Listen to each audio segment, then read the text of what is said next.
मैं आपका धन्यवाद करता हूं और अपनी पार्टी राष्ट्रीय लोकदल और अपने नेता जयंत चौधरी जी की तरफ से the public examination prevention of unfair means amendment bill 2026 के समर्थन में खड़ा हुआ हूं।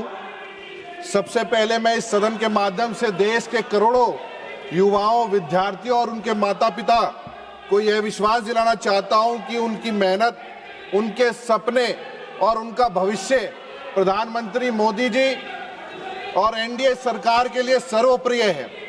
बच्चों के भविष्य की रक्षा करना किसी एक पार्टी का कार्य नहीं है। बच्चे किसी एक राजनीतिक दल के सदस्य नहीं हैं। इस भारत देश की अमानत है। बहुत से उदाहरण हैं।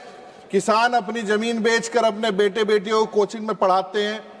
मजदूर दिन रात मेहनत करके फीस भरते हैं और जब कभी पेपर लीक जैसी अव्यवस्था आती है तो पूरी परीक्षा नहीं टूटती बल्कि लाखों परिवारों का विश्वास टूटता है। सभापति महोदय, कुछ लोगों ने नीट यूजी 2026 की घटना के आधार पर यह भ्रम फैलाने का प्रयास किया कि सरकार हाथ पे हाथ रखकर बैठी रही, लेकिन सच्चाई इसके बिल्कुल विपरीत है। जैसे ही पेपर लीक के प्रमाण सामने आए, सरकार ने बिना हिचकिचाहट कड़ा निर्णय लेते हुए पूरी परीक्षा को रद्द कर दोबारा परीक्षा लेने की तैयारी में जुट गई।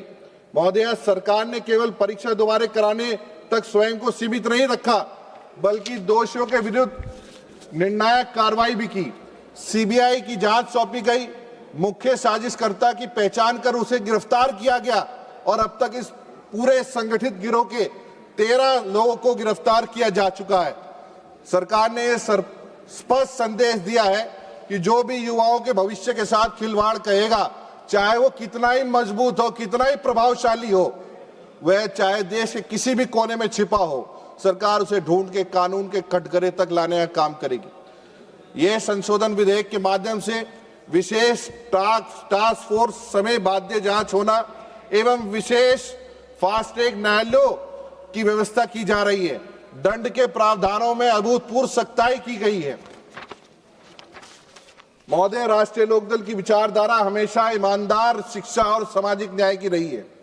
हमारे प्रेरणा स्रोत पूर्व प्रधानमंत्री भारत रत्न चौधरी चरण सिंह जी ने हमेशा कहा है, देश का भविष्य ग्रामीण छात्रों और खेत खलियानों से तैयार होता है। उत्तर प्रदेश के मुख्यमंत्री रहते हुए एक ऐतिहासिक निर्णय लिया कि सरकार ऐसे शिक्षक संस्थानों में सहायता बंद करेगी जहां जाति या समुदाय के आधार पर नाम रखे गए थे।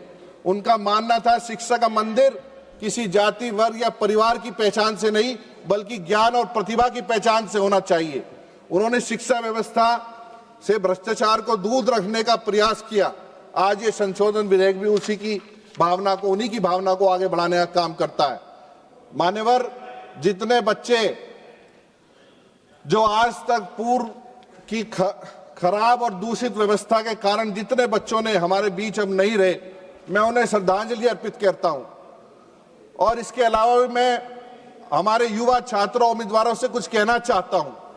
हालांकि जीवन की हर परीक्षा महत्वपूर्ण होती है, लेकिन जिंदगी कभी भी किसी एक परीक्षा के नतीजे तय नहीं होती। सरकार का विजन सफलता के नए रास्ते बनाना है। एनईपी, नेशनल एजुकेशन पॉलिसी के तहत apprenticeship, embedded degree programs, skilling से ज्यादा मौके, एंटरप्रेन्योरशिप और एक नए सिरे पे ध्यान जैसी पहल के जरिए हम युवाओं को सिर्फ नौकरी पाने के लिए नहीं बल्कि नौकरी पैदा करने के लिए भी तैयार करने का काम कर रहे हैं। स्काई रूट एरोस्पेस एक शानदार सफर है। हम सबके लिए एक बड़ा उदाहरण है जिसे युवा भारतीय इंजीनियरों ने शुरू किया है और इनोवेशन को भारत से पहले प्राइवेट तौर पर विकसित कर रॉकेट लॉन्च में बदला है। हमें याद दिलाता है, सफलता हुनर, लगन, कल्पना से मिलती है, ना कि किसी एक परीक्षा के नतीजे से। हर युवा भारतीय के लिए हमारा संदेश साफ है, सीखते रहिए, कुछ नया बनाते रहिए और कभी भी किसी भी असफलता पे अपने भविष्य का फैसला ना करने दें। आदरणीय राजनाथ सिंह जी यहाँ बैठे थे। सन 90 के दौरान नकल माफियाओं के खिलाफ बड़ी मुहिम उन्होंने चलाई, पर वो संगठित गिरोह किसी न किसी स्वरूप में सफल रहा और जो होना चाहिए था उस समय पूर्ण लक्ष्य उस समय प्राप्त नहीं किया गया। मान्यवर, युवाओं का सशक्तिकरण केवल कोई एक व्यवस्था सुनिश्चित नहीं करती, सभी व्यवस्थाओं के अंदर युवाओं की भागीदारी सुनिश्चित होनी चाहिए। मुझे गर्व है अपने नेता आदरणीय जयंत चौधरी जी पे, वो हमें भी प्रेरित करते हैं। उनकी प्रेरणा से प्राइवेट मेंबर बिल मैं भी लेके आया कि 25 साल से उम्र घटा के सदन के सदस्य बनने की जो है 21 वर्ष करी जाए। ये भी प्रावधान हमारे नेता और हमारे नेता की सोच है। मुझे इस बात का बड़ा धन्यवाद है। लोकसभा के जहां युवाओं की व्यवस्था को समझा जा सकता है, अब मैं एक बात और कहना चाहता हूं। विश्व में अन्य देश भी है जहां ये समस्या आई है। पेपर लीक की समस्या केवल भारत देश की नहीं, चाइना और यूएस जैसी विकसित इकोनॉमिक्स ने भी उसके लिए रास्ता निकालना है। हम और आप भी चाहेंगे तो यहाँ बैठ के एक बेहतर व्यवस्था के साथ रास्ता निकालने का काम करें। मान्यवर 1 मिनट में अपनी बात खत्म करें। एक ही वक्त है।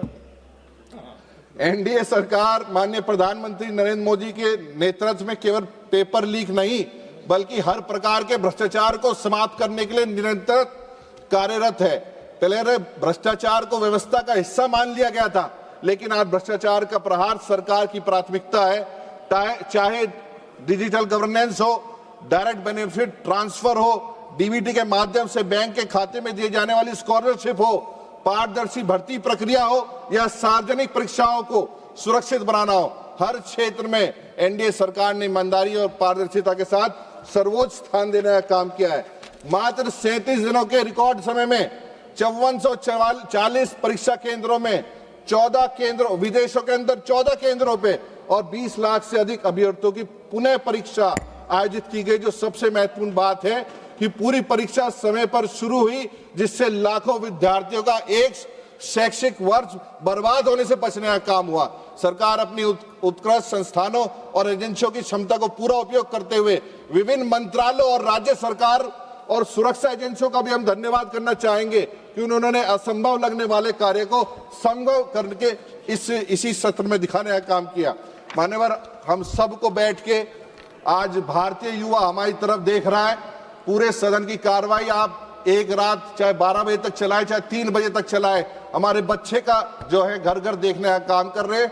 हम सबको आपके माध्यम से पूरे सदन को मैं यही अपील करना चाहूंगा कि इस बिल पे हम सबको एकजुट होके एक बड़ा मैसेज देने का काम करना चाहिए। आपने बोलने का मुझे मौका दिया, इसके लिए मैं धन्यवाद करता हूं।